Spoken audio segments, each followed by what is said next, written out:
Dieu vit dans notre cœur. Hein. Et c'est souvent un petit peu, vous savez, l'analogie que je fais quand je vous partage un petit peu le fait que ce n'est pas la conscience qui est dans le corps, c'est le corps qui est dans la conscience. Vous voyez? Mais c'est la conscience qui est dans le cœur du divin. Hein?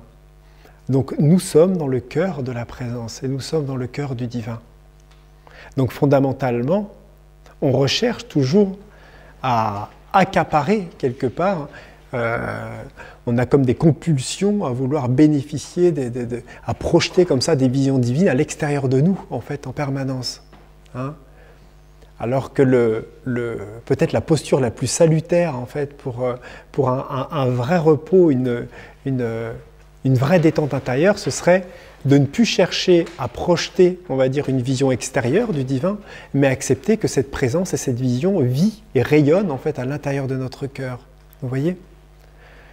Et c'est peut-être simple, mais en fait, c'est une réalité vibratoire. Vous voyez?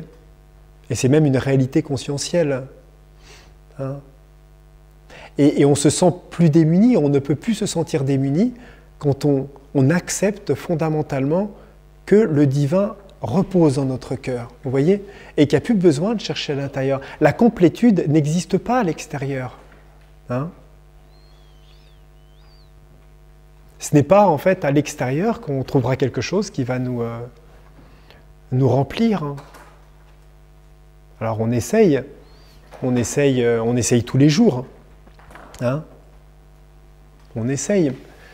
C'est un peu un geste, des gestes un petit peu désespérés, quelque part, de la conscience, hein, qui s'identifie au phénomène qu'il traverse, voyez. Alors que la véritable paix ne va pas se trouver à l'extérieur, ça va être un retournement, en fait, à l'intérieur, avec une détente confiante, hein, de se reposer, en fait, dans notre présence. Ce qui n'empêche absolument pas, en définitive, d'avoir et de vivre et de continuer à agir. Hein, vous voyez, dans les choses. La chose, c'est que plus on est petit, plus on est détendu, plus on est humble, plus on accepte, plus on est dans notre relation à notre présence, plus on est rien quelque part, plus la grâce peut être présente autour de nous et avec nous. Vous voyez? Et comme disait Sri Aurobindo, il dit « Je suis Krishna ». Comme dit Swami Vivekananda, je suis Krishna, ou Shirdi Sai Baba disait « je suis Krishna ». Pourquoi? Parce qu'il ne considère plus cet archétype, cette présence ou ce Dieu comme étant extérieur à lui. Il est ce Dieu, il est ce divin, puisque ce principe est devenu lui. Il l'a réalisé comme étant une partie de lui. Il vit en lui, et Krishna vit en lui. Donc quand on s'adresse à lui, on s'adresse à Krishna, de la même manière. Vous voyez? C'est comme le Christ. Le Christ, pas Christ, Krishna, parce que quelque part, hein, on est un petit peu dans la même chose, hein, n'est pas un principe qui est extérieur à notre conscience.